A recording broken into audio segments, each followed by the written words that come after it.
Allora, Mauro Morezzi, la partita era su due pari, l'hai spezzata tu con una grandissima prestazione e due gol magnifici. La spezza della squadra perché io ho fatto 2 gol grazie ai movimenti di Enrico che si andava ad aprire e quindi io trovo lo spazio di inserirmi. E poi due palle fantastiche di Daniele Placido, quindi la prestazione della squadra va riconosciuta a noi insomma.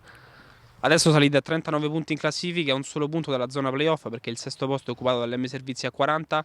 Ovviamente non ti chiedo nemmeno qual è il vostro obiettivo, immagino siano i playoff. E il nostro obiettivo è fare maggior punteggio possibile, poi speriamo di arrivare ai playoff perché comunque abbiamo un buon organico, quando siamo al top lo dimostriamo insomma. E quindi sì, speriamo di arrivarci, insomma, stiamo lì, ci dobbiamo credere, noi facciamo più punti possibili e poi a fine dell'anno vediamo dove siamo. Ultima domanda, come preparerete le prossime partite?